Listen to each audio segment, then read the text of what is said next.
moi je m'en tiendrai à la vôtre. Oui, c'est ce que je vais dire. J'ai dit, je vais donner une question, une réponse ouverte.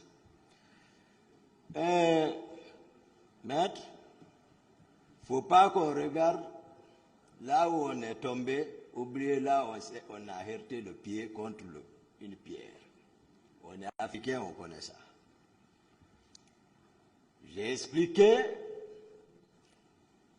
c'est pour ça que je me suis efforcé pour que les deux d'intelligence comprennent comment notre relation est venue, comment nous sommes arrivés au pouvoir.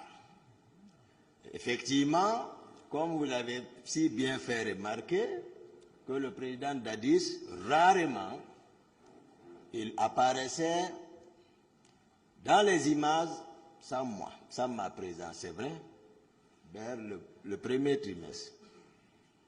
Moi aussi, j'ai été surpris. Pour ce que j'ai dit ici, ce n'était pas nécessaire. Vu tout ce qui est entre moi et lui, je suis avec lui à la présidence.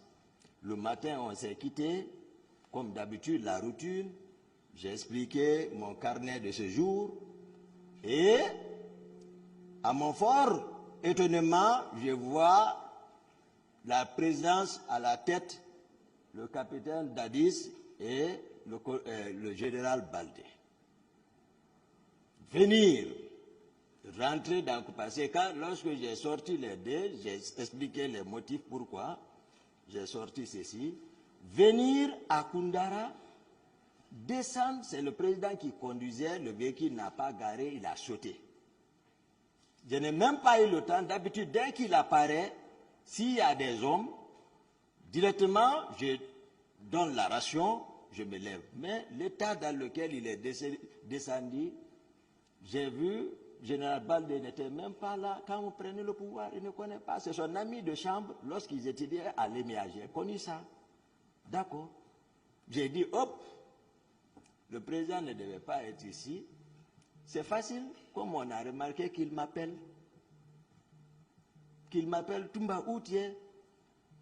Je crois qu'il a fait ça une fois encore. J'ai dit ça lorsque j'étais au motel de port ici. Il m'appelle, c'est rare de m'appeler, mais il m'appelle. Je bondis directement, je viens. Mais, il descend sans tarder, je suis encerclé avec des propos automatiquement. J'étais assis, je n'ai pas bougé, j'étais assis, je les regardais. On m'a encerclé, les armes s'engagent. Ce que tu es en train de faire dans la ville ici, ce n'est pas lui qui le disait, parce que lui aussi criait.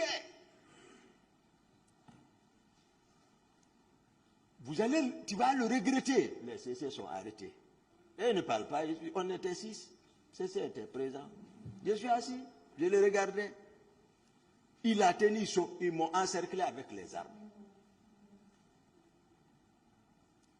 C'est lorsqu'il est venu, je suis assis, il m'a frappé à la tête, mon béret est tombé. Et j'ai dit, tu me frappes, Makambo a fui pour aller prendre l'arme là. Ah. Voilà d'où est venu les problèmes. Parce que d'abord, on est militaire quand même. Et pas que ça, je sais ce qui se tramait parce que je sais que il y a des gens qui devraient être livrés à la CPI. Le 30, si je ne me trompe pas, la procureure générale de la CPI devrait faire visite en Guinée. Donc, c'était le plan, comme je l'ai dit, ils ont monté, il faut sacrifier. Et moi, je suis au courant, comme vous l'avez dit, on vient de loin, je suis au courant de tout ce qu'il fait. Donc, moi, je vais me laisser sacrifier là-bas. Je suis militaire. Dans le passé, j'ai vécu des expériences. Je connais ce qui se passe dans le pays. Beaucoup ont disparu, on n'en parle plus d'eux. Beaucoup, pas aujourd'hui. Donc, voilà, quand le pouvoir, c'est autre chose. Ce n'est pas une chose simple. Il y a des choses en dessous. Donc, c'est ça. Ce n'était pas nécessaire. D'autres questions?